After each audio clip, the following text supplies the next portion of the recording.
Assalamualaikum teman-teman, seperti biasa sebelum mulai Mimin mendoakan semoga teman-teman semua selalu dalam keadaan sehat walafiat.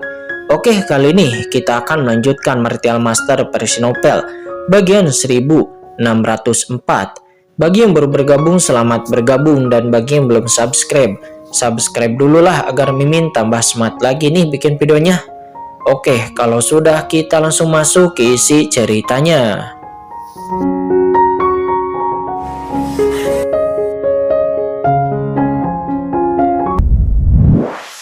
Melintasi alam semesta selama zaman yang tak terhitung jumlahnya, kata sosok misterius itu. Sosok yang layu itu mengeluarkan suara yang mengejutkan, seolah-olah dirinya telah melihat sesuatu yang tidak dapat dirinya percaya, dan suara itu dipenuhi dengan kejutan yang tiada tara. Pada saat ini, Anda dapat melihat bahwa dalam kehampaan yang tak berujung, sosok yang layu ini tampak hidup kembali.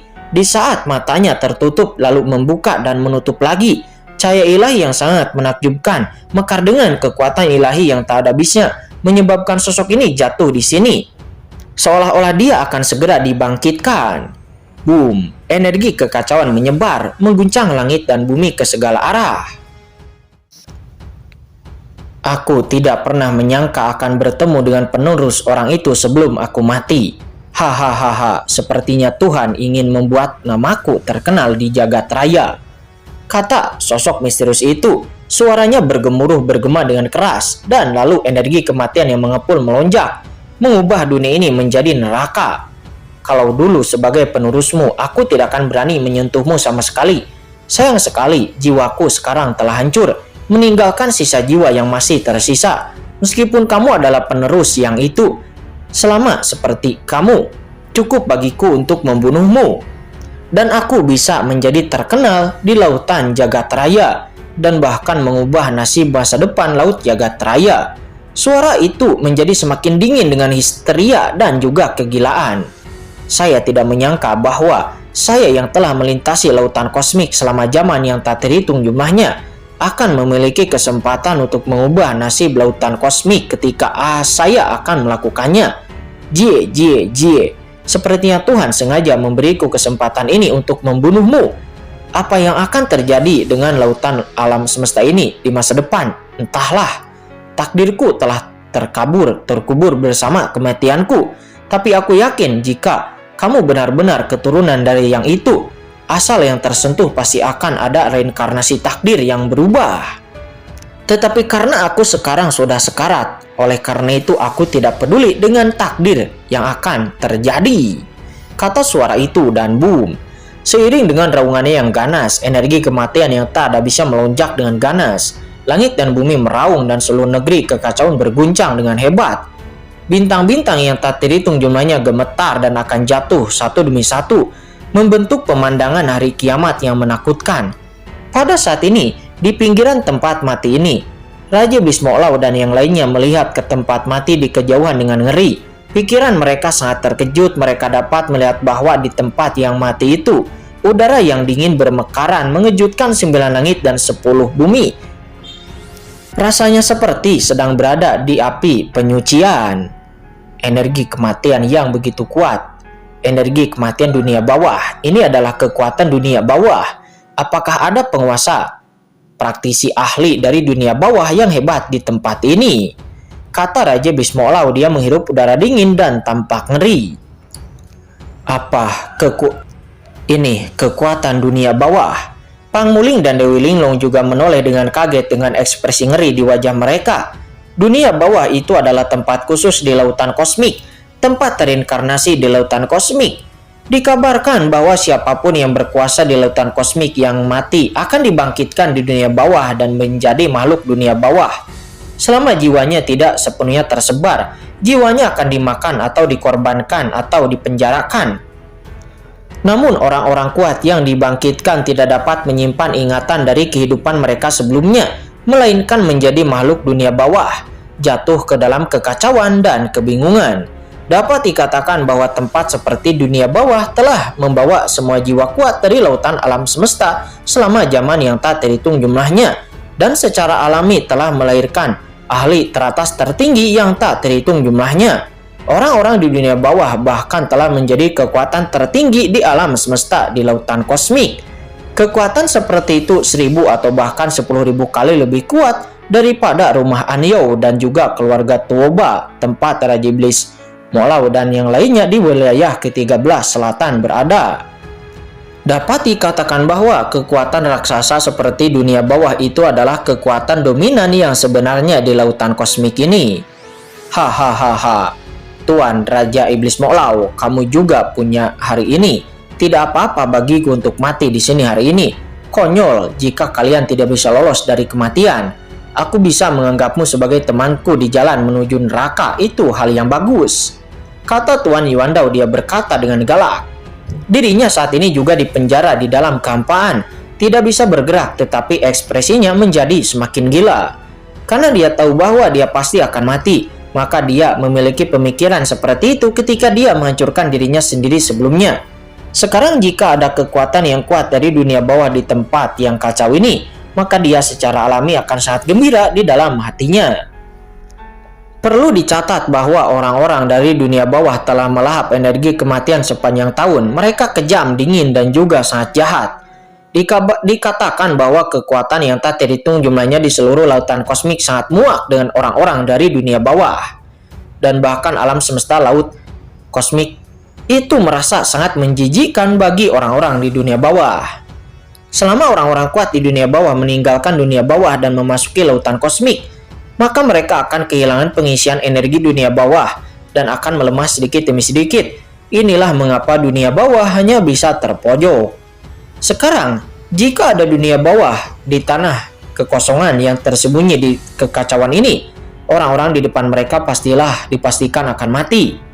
Hati Tuan Yuandao, namun hati Raja Iblis Molau saat ini benar-benar tenggelam karena dia tahu bahwa apa yang dikatakan oleh Tuan Yuandao sama sekali tidak salah.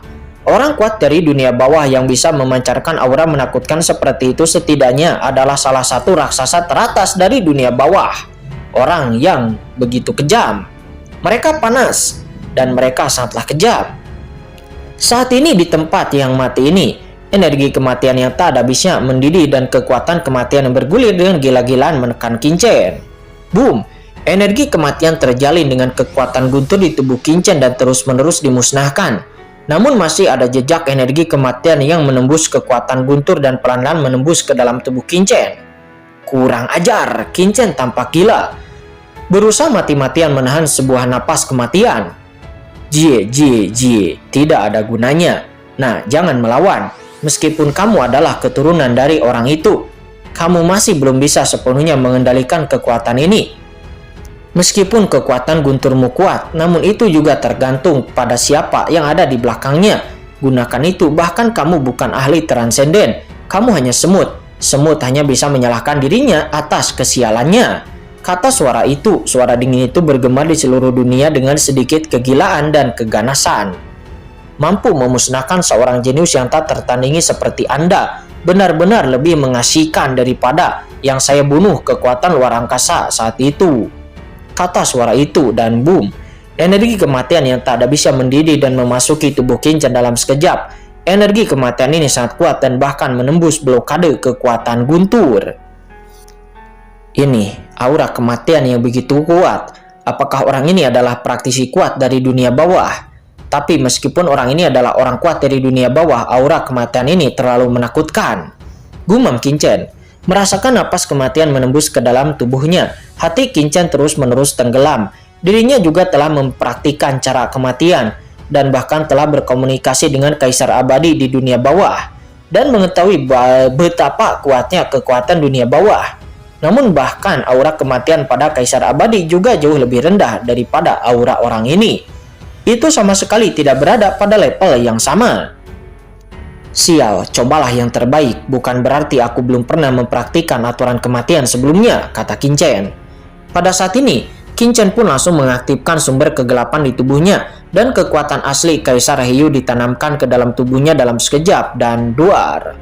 Sumber transendensi yang menakutkan muncul dari tubuh Qingchen, sebenarnya ingin menggunakan asal-usul Kaisar Heiyu untuk menerobos tanah transendensi. Saat itu, Kaisar Dewa Totem yang kuat di lautan pasang surut pernah memperingatkan Qingchen bahwa meskipun dia memiliki kekuatan kegelapan melalui kultivasi, namun jika dia secara paksa menelan asal mula klan kegelapan tingkat transenden, maka itu akan menyebabkan kerusakan yang tidak dapat diperbaiki pada tubuhnya dan terluka. Bahkan dalam kehidupan ini, saya tidak akan mampu mencapai kondisi tertinggi. Akan tetapi sekarang, Qingchen tidak bisa mengendalikan terlalu banyak, karena hanya dengan menerobos ranah transendensi, maka Qingchen akan bisa memiliki kesempatan untuk menggunakan kekuatan guntur untuk menghentikan lawan dan duar. Asal-usul transendensi yang bergulir melonjak ke langit, mengguncang dunia ke segala arah, dan napas kematian yang kuat muncul dari tubuh Qingchen, dan kekosongan di segala arah mendidih dengan hebat seperti air yang mendidih. Aturan kematian. Saat ini Qingchen sebenarnya ingin menggunakan aturan kematian yang dia kuasai untuk menyempurnakan energi kematian lawan. Jika tindakan Qingchen saat ini dapat dilihat oleh orang yang ada di luar, maka mereka semua akan terkejut. Kekuatan dunia bawah di depannya jauh lebih unggul daripada Qingchen, dan bahkan itu telah mencapai tingkat yang tidak dapat dibayangkan oleh Qingchen.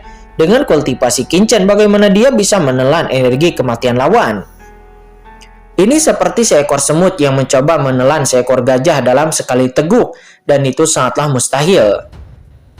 Praktisi dari dunia bawah yang hebat itu pun juga merasakan tindakan Qingchen. Dirinya terkejut dan tidak bisa menahan tawa liar. Aturan kematian. Hahaha. Dirinya tertawa terbahak-bahak. Ini pertama kalinya dirinya melihat seseorang mencoba menggunakan aturan kematian untuk melahap dirinya sendiri. Nah, belum lagi tingkat kultivasimu saat ini masih jauh dari mampu untuk menyerap energi kematianku. Bahkan jika kamu menelan kekuatan kegelapan di tubuhmu yang bukan milikmu dan memasuki ranah transendensi, kamu tetap tidak akan bisa untuk menelanku. Kata suara itu, suara dingin itu dipenuhi dengan cibiran. Tahukah Anda, meskipun jalan kematian adalah salah satu jalan besar di langit dan bumi, siapapun dapat memahami dan memahaminya. Tetapi jalan kematian yang dipahami oleh orang-orang kuat di lautan semesta itu hanyalah jalan kematian terendah, bukan jalan kematian sebenarnya. Bayangkan saja bagaimana orang yang belum pernah mengalami kematian bisa memahami jalan kematian yang sebenarnya. Kata suara itu, suara dingin itu tertawa, dan aura kematian yang mengepul menjadi lebih kuat. Namun, ketika dia sangat meremehkan tindakan Qingchen, dirinya lalu melihat hukum kematian melonjak di tubuh Qingchen di antara guntur yang tak ada habisnya, dan jejak energi kematian yang dia ledakkan ke tubuh lawan perlahan-lahan meleleh. Dalam sekejap, dirinya kehilangan kontak dengan jejak kematian ini. Apakah itu tidak mungkin? Dirinya lalu menatap Qingchen dengan ekspresi ngeri. Mereka yang belum pernah mengalami kematian tidak dapat memahami jalan kematian sebenarnya, dan bahkan lebih kecil kemungkinannya bagi mereka untuk menyerap napas kematian milikku. Tapi, kenapa kamu? Tidak mungkin pada saat itu. Sosok kurus itu telah duduk di gampan pada saat ini tiba-tiba membuka matanya dan boom. Pupil matanya nampak tidak bernyawa, sama sekali tidak seperti mata orang yang hidup. Saat pupilnya terbuka, keseluruhan dunia seolah-olah telah memasuki era kehancuran dan terancam kematian. Satu pandangan saja membuat seluruh dunia merasakan kematian. Ini akan memasuki reinkarnasi kehancuran. Namun pada saat ini, mata ini menatap ke arah Qingchen. Di pupil matanya, matahari dan bulan yang gelap berputar dan bereinkarnasi, mencerminkan pemandangan kematian. Jalan kematian adalah jalan kematian yang sebenarnya. Bagaimana kamu, seorang anak laki-laki, bisa menguasai jalan kematian yang sebenarnya? Kata suara dingin itu.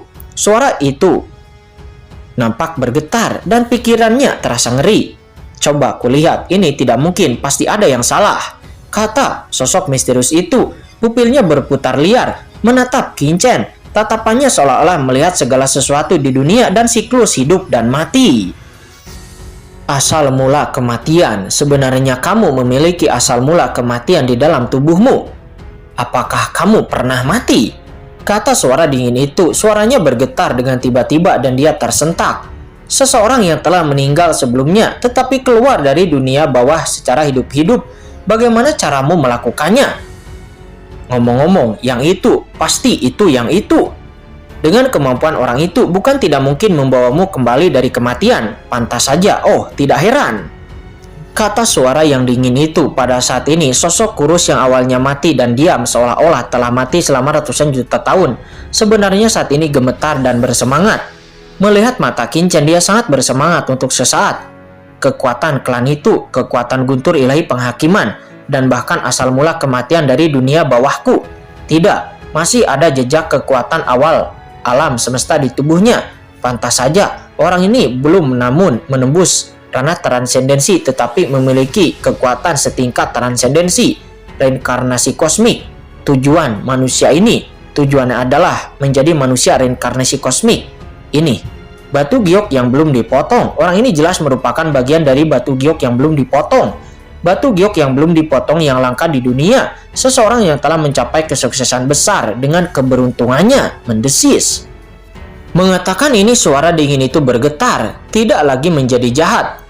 Orang itu menjadi tidak lagi ganas, tiba-tiba menjadi sangat lembut, dan energi kematian yang dilepaskannya juga menjadi tertahan dalam sekejap, dan itu benar-benar ditarik kembali olehnya. Apa? Kenapa energi kematian pihak lain menjadi melemah? Kata Qin Chen. Di lain sisi, Qin Chen sedang bermandikan guntur dan tidak jelas tentang perubahan dari pihak lain. Pada saat ini, dirinya masih dengan panik menyerap sumber transendensi klan kegelapan untuk menerobos ranah transendensi. Karena Qin Chen tahu bahwa hanya dengan itu, hanya ketika Anda menerobos ranah transendensi, maka Anda dapat melawan pihak lain. Orang tua kurus itu juga melihat tindakan Qin Chen saat ini. Ekspresinya berubah dan dia buru-buru berkata, "Berhenti, cepat berhenti," kata orang itu, dan boom. Energi kematian yang tak bisa menghilang dalam sekejap, dan seluruh tempat yang mati itu tiba-tiba kembali menjadi tenang. Teman kecilku, cepat hentikan, itu salah paham, itu semua hanya salah paham, kata sosok kurus itu. Dia berkata dengan tergesa-gesa. Mendengar itu, Qin Chen tertegun dan lalu memandang pihak lain dengan cemberut. Mengapa serangan pihak lain tiba-tiba berhenti? Qin Chen bingung di dalam hatinya, tetapi gerakan melahapnya terus berlanjut. Bagaimana jika itu hanyalah jebakan? Teman kecil, ini benar-benar kesalahpahaman. Hentikan. Jika kamu menyerap sumber gelap ini, meskipun kamu memasuki ranah transendensi, sumbernya akan tetap kekurangan yang akan berdampak besar pada masa depanmu. Mari kita bersenang-senang dan mengobrol, kata sosok kurus dan layu itu. Dia buru-buru berkata seperti itu. Apa yang kamu bicarakan? Kata Qin Chen. Qin Chen merutkan kening dan menatap pihak lain. Guntur terus melonjak di sekujur tubuhnya. Namun kecepatan melahap asal mula kegelapan telah sedikit melambat. Kamu harus berhenti menelan terlebih dahulu, kata sosok kurus itu. Dia tersenyum pahit. Jangan khawatir, aku tidak punya niat jahat. Kalau tidak, aku tidak akan mengambil kembali semua energi kematianku. Faktanya, semuanya barusan adalah kesalahpahaman. Jika Anda tidak percaya, Anda bisa terus menggunakan kekuatan guntur penghakiman ilahi. Anda hanya perlu berhenti melahap asal-muasal transenden kegelapan itu terlebih dahulu, kata orang kurus itu. Mendengar itu, Qin Chen sedikit mengernyit, ragu-ragu sejenak dan lalu menahan sedikit menelannya. Tetapi Qin Chen masih sangat waspada di dalam hatinya. Apa yang ingin kamu bicarakan? Kata Qin Chen. Qin Chen menatap orang itu dan berkata dengan dingin. Melihat tindakan Qin Chen, sosok kurus dan layu itu tidak bisa menahan napas lega. Teman kecil, semuanya hanyalah kesalahpahaman. Saya adalah kaisar dunia bawah neraka, salah satu dari 4 kaisar dunia bawah yang hebat. Saya tidak memiliki niat buruk terhadap Anda sama sekali. Bahkan jika kamu menelan asal-muasal yang transenden itu akan sia-sia, kata orang itu. Tidak ada niat jahat, tapi apa yang kamu lakukan sebelumnya, kata Qin Chen yang mencibir. Itu salah paham, karena aku tidak tahu bahwa kamu memiliki asal mula jalan kematian, kata kaisar neraka dunia bawah tersebut. Asal-usul jalan kematian, kata Qin Chen. Pikiran Qin Chen pun tergerak. Mungkinkah aturan kematian yang dia kendalikan yang dimaksud oleh pihak lain? Bahkan jika aku menguasai asal mula jalan kematian, itu tidak ada hubungannya denganmu, kan? Kata Qin Chen dengan dingin. Tetapi Qin Chen diam-diam waspada di dalam hatinya. Karena sikap pihak lain sangat tidak normal. Dia sangat dingin terhadapnya sebelumnya, tetapi sekarang tiba-tiba menjadi begitu rendah hati di depannya. Tapi apa tujuan pihak lain melakukan ini? Mungkinkah dia mengetahui bahwa dia telah menguasai asal mula jalan kematian dan ingin menangkapnya? Memikirkan kemungkinan ini, ekspresi Qin Chen sedikit berubah. Tetapi sebelum ide Qin Chen muncul terlalu lama, Kaisar Kematian dunia bawah sepertinya tahu apa yang dipikirkan oleh Qin Chen dan berkata secara langsung, "Jangan khawatir, aku tidak akan mengambil nyawamu. Jika aku ingin mengambil nyawamu, saya telah menyita mayatmu sesegera mungkin. Saya tidak akan menunggu sampai sekarang. Lagi pula, meskipun aku hanya memiliki satu jiwa yang tersisa sekarang, tapi itu bukanlah sesuatu yang dapat ditanggung oleh orang biasa. Belum lagi yang lainnya. 2. Transendensi tingkat pertama yang memalukan di luar juga tidak akan mampu menahan kekuatanku. Jika aku benar-benar menginginkannya untuk membawa mereka pergi, aku khawatir sudah menyitanya sebelumnya. Tubuhku sudah mulai roboh dan sisa jiwaku yang terakhir akan terbang menjauh. Adapun kamu, Kaisar Netherworld itu menghela napas. Kamu memiliki guntur penghakiman ilahi. Untung saja aku tidak mengambil tubuhku. Begitu sisa jiwaku memasuki pikiranmu, maka itu pasti akan dihancurkan oleh guntur penghakiman ilahimu. Saya terjebak, saya khawatir saya akan mati ketika saatnya tiba." Dengan kata orang kurus dan layu itu, "Apa dengan kekuatanmu? Kamu bahkan tidak dapat menahan kekuatan gunturku. Apakah itu benar?" kata Qin Chen. Dia bertanya dengan ragu. Kaisar dunia bawah itu sepertinya lalu menggelengkan kepalanya.